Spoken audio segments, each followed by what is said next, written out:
l'opinion peut-elle fonder la science? Déjà, c'est pour moi un grand plaisir de vous apporter l'analyse du sujet précité. Eh bien, comment appréhender ce sujet? À l'examen, les sujets tentent toujours de vous inviter à analyser ou répondre à un problème. Eh bien, c'est à vous d'identifier le problème posé par le sujet afin de n'être pas dérouté. Eh bien, en ce sens, on va vous aider à appréhender ce sujet. Eh bien, pour appréhender ce sujet, il y a des notions qui se révèlent capitales ou encore fondamentales. Et par exemple, il y a la notion et le rapport à l'opposition de la thèse empiriste à la thèse rationaliste en ce qui concerne les rapports existants entre connaissances vulgaires et connaissances scientifiques.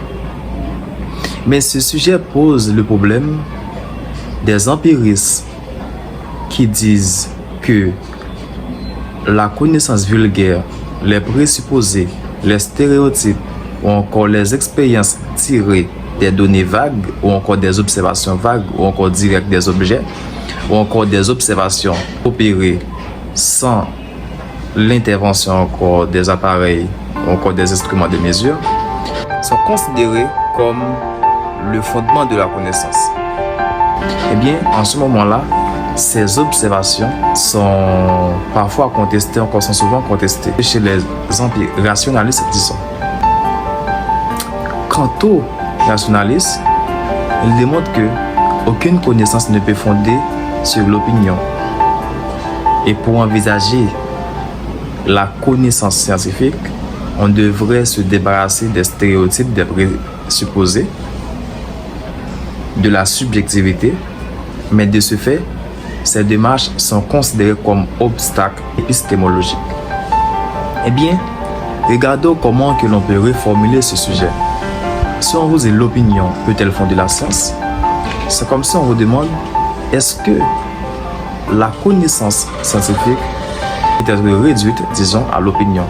Ou encore l'opinion suffit-elle à fonder la connaissance scientifique? Eh bien, il revient à interroger sur la nature de l'opinion. Maintenant, procédons à l'appréhension de ce sujet suivant les consignes qui ont été prescrites. Dans ce sujet, pour identifier la thèse, on devrait faire semblant de répondre par oui. Et l'idée qui vous vient à l'esprit est bien l'idée de la thèse. Lorsqu'on dit oui, eh bien cela nous renvoie directement à la thèse empiriste. Eh bien en ce moment-là, on n'a qu'à démontrer que la connaissance scientifique, comme soutiennent les empiristes, a pour origine les données de l'opinion, encore les données vulgaires. Maintenant, pour se recourir à l'antithèse, on doit faire semblant de répondre par non. Et bien en ce moment-là, vous n'aurez qu'à vous référer à la thèse rationaliste, démontrant que l'opinion donnant lieu à la subjectivité est écartée de toute démarche épistémologique ou scientifique. Et bien à ce moment-là, il revient à vous référer à la conclusion suivant les consignes, disant il faut démontrer que l'opinion est loin de parvenir à la science. Mais maintenant, qu'est-ce qu'on peut faire? Encore, qu'est-ce qu'on peut démontrer? On peut démontrer que l'opinion, en réalité, ne peut accoucher la connaissance scientifique.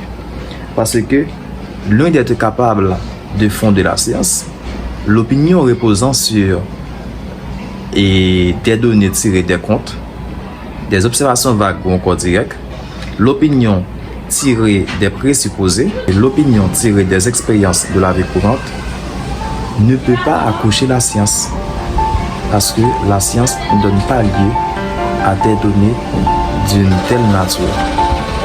Maintenant, essayons de procéder à la présentation d'une formule d'introduction.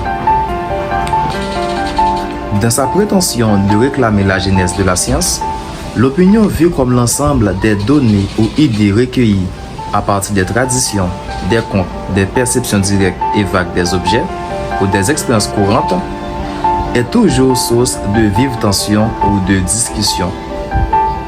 Certains voient l'opinion ou le vulgaire comme le point de départ de la connaissance scientifique ou la science.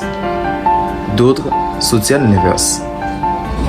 Ainsi, se trouvant face à la complication du sujet, s'intervient la question suivante.